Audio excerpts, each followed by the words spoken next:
ప్రస్తుతం ఓటీటీల్లో Malayali mystery thriller సినిమాలకు మంచి రెస్పాన్స్ వస్తున్న సంగతి తెలిసిందే. ఎలాంటి అంచనాలు, హడావుడి లేకుండా థియేటర్లలో విడుదలైన చిన్న సినిమాలు భారీ విజయాన్ని అందుకున్నాయి. కొన్నాళ్లుగా మలయాళీ సినిమాలు బాక్సాఫీస్ వద్ద సత్తా చాటుతున్న సంగతి తెలిసిందే. ఇక ఇప్పుడు మరో మూవీ ఓటీటీ సినీ ప్రియులను ఆకట్టుకునేందుకు వస్తోంది. ఇటీవల కాలంలో ఓటీటీలో హర్రర్, సస్పెన్స్, మిస్టరీ థ్రిల్లర్ సినిమాలు ఎక్కువగా విడుదలవుతున్న సంగతి తెలిసిందే. తాజాగా మలయాళంలో గత 2 ఏళ్ల క్రితం బాక్సాఫీస్ వద్ద భారీ విజయాన్ని అందుకున్న ఓ సినిమా ఇప్పుడు ఓటీటీలోకి వచ్చేస్తోంది. ఎప్పుడో 2 ఏళ్ల కిందట అంటే జూన్ 2023లో థియేటర్లలో విడుదలై ప్రేక్షకులను ఆకట్టుకుంది. ఇక ఇప్పుడు ఓటీటీ మూవీ లవర్స్ ముందుకి రాబోతోంది. అదే పెండ్యులం. ప్రస్తుతం ఈ cinema OTT streaming date fix అయ్యింది.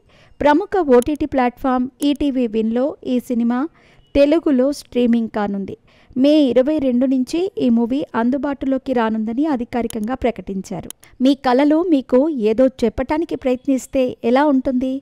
అసలు నిజమేదో భ్రమేదో తెలుసుకోలేని ఓ గ్రిప్పింగ్ మిస్టరీ థ్రిల్లర్ మూవీని చూసేందుకు సిద్ధంగా ఉండండి.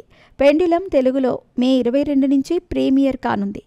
కేవలం ఈటీవీ విన్లో అనే క్యాప్షన్తో ఈ మూవీ ఓటీటీ స్ట్రీమింగ్ అనౌన్స్ చేశారు మేకర్స్. రెజిన్ బాబు దర్శకత్వం వహించిన ఈ సినిమాలో విజయ్ బాబు, అనుమోల్, ప్రకాష్ బారే లాంటి తదితరులు కీలక పాత్రలు పోషించారు. డాక్టర్ మహేష్ నారాయణన్ అనే వ్యక్తి చుట్టూ ఈ మూవీ కథ తిరుగుతుంది.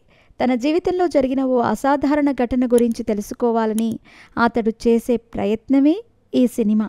కేవలం 1 గంట 46 నిమిషాల వ్యవధి ఉన్న ఈ సినిమా ఆద్యంతం ఉత్కంఠతో సాగుతుంది. థియేటర్లలో మంచి విజయాన్ని అందుకున్న ఈ మూవీ ఇప్పుడు ఓటీటీలోకి రాబోతోంది.